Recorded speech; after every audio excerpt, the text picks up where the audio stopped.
இல்லையா? ஒருவன் படிப்பதற்காக தலையை குனியும் பொழுது இந்த சமுதாயம் தலையை நிமிர்கிறது அப்படின்னு சொல்லுவாங்க. ஒருவன் புத்தகத்தை மேலிருந்து கீழாக படிக்கும் பொழுது அவனுடைய எதிர்காலம் கீழிருந்து மேலாக உயர்கிறதுன்னு சொல்லுவாங்க. அப்படி புத்தகத்திற்கு முக்கியத்துவம் கொடுக்கக்கூடிய மூன்றாவது புத்தக திருவிழாவை நடத்தி கொண்டிருக்கக்கூடிய, இன்னும் பல ஆயிரம் புத்தக திருவிழாவை பார்க்கக்கூடிய அறிஞர் பெருமக்கள் முன்னாடி நான் உட்கார்ந்துருக்கோம் இல்லையா? யோசிச்சு பார்க்கணும்ல, நான் என்ன எவ்வளவு அழகா கவிதை எழுதியிருக்கேன். நீங்க வந்த உடனே டேமேஜ் பண்ணல. இல்ல நீங்க கவிதையை சொல்லுங்க, அப்புறம் அழகா இல்லையான்னு அவங்க சொல்லுங்க. நான் முடிச்ச உடனே கை தட்டுவாங்க பாத்தீங்களா? முடிச்ச உடனே அப்பயே நீங்க தெரிஞ்சுக்கலாம். ஆமா, மல்லிகையில் பூ மணக்கும், ஏலக்காயில் விதை மணக்கும், நன்னாரியில் வேர் மணக்கும், லவங்கத்தில் பட்டை மணக்கும், பட்டை இடமெல்லாம் சந்தனம் மணக்கும். எங்கள் பரமக்குடி ரசிகர்கள் இருந்தாலே பட்டிமன்றம் பட்டையை கிளப்பும் என்ற பெருமைக்குரிய ரசிக பெருமக்களே, எப்படி கைதட்டல் வாங்குறாங்க பாத்தீங்களா? இதெல்லாம் எங்களுக்கு வரமாட்டேங்குது. அப்படி பார்த்ததுல வரணும். உங்கள் அத்துணை பேருக்கும் இந்த எளிய ஒளி பணிவு கலந்த வணக்கம். எப்படி எப்படி எளிய ஒளி சார்? எளிய ஒளா? சரிம்மா. பாத்தீங்களானே என்ன அர்த்தத்துல தெரியும் சொல்றாரு பாத்தீங்களா? எங்க ஐயா கூட வந்தோனே உங்க அடக்கத்தை பாரு. இல்ல நீங்க என்ன கிண்டல் பண்ணது கூட எனக்கு மனசு வலிக்கலங்க. எங்க ஐயா சால் போடுற கேப்ல என்ன கிண்டல் பண்றாருங்க. நான் கவனிக்கல. எல்லாருக்கும் இப்படிதாமா சால் போட்டேன், உங்களுக்கு மட்டும் இப்படி போட வேண்டி இருக்குமாங்க பாருங்க.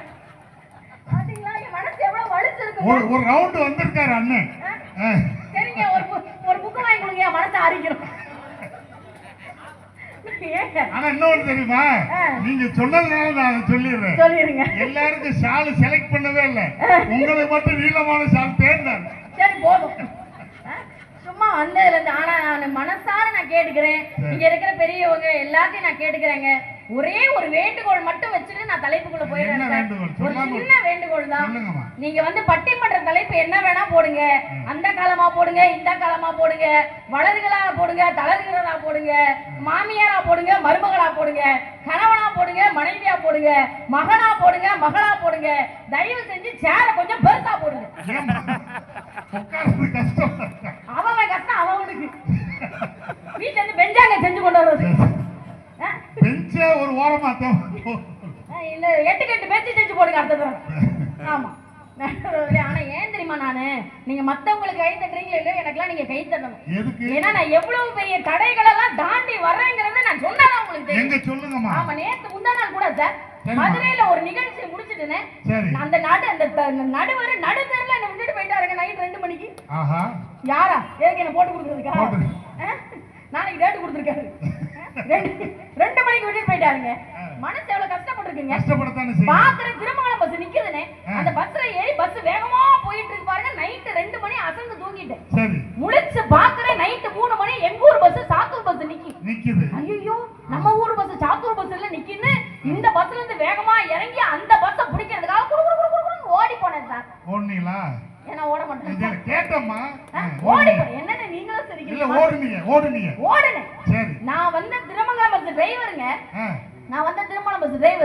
என் பின்னாடியே ஓடி வராருங்க. என்னம்மா ஒரு புள்ள அழகா இருந்தா இப்படியா சார் பின்னாடி வர்றது? ஆனா நான் ரோசக்காரிங்க. நான் திரும்பி பார்த்தா அவர்கிட்ட கேட்டேன், நைட் 2 மணிக்கு 3 மணிக்கு ஒரு பொம்பளை பிள்ளை பின்னாடி வரீங்களே, ஒரு அழகான பொம்பளை பிள்ளை பின்னாடி வரீங்க அண்டர்லைன். ஆமா வரீங்களே, நீங்க எல்லாம் ஒரு ஆம்பளையா, நீங்க எல்லாம் ஒரு டிரைவரான்னு கேட்டேன் சார். அதுக்கு அந்த ஆளு ஏன்ட்ட சொல்றாரு, பொம்பளை பிள்ளையா மாடி, நான் பஸ் டயர்ல 4 ஒண்ணு உருட்டு வருது டயர்ல வந்துட்டேங்க. அவர் டயர்ல நினைச்சு வரட்டு வந்திருக்காரு. நான் தான் ஒரு தடவை சொல்லிட்டேன் இல்ல சரியா கவனிக்கல. இவங்க பேசுறது எப்படி தெரியுமாங்க இருக்கு?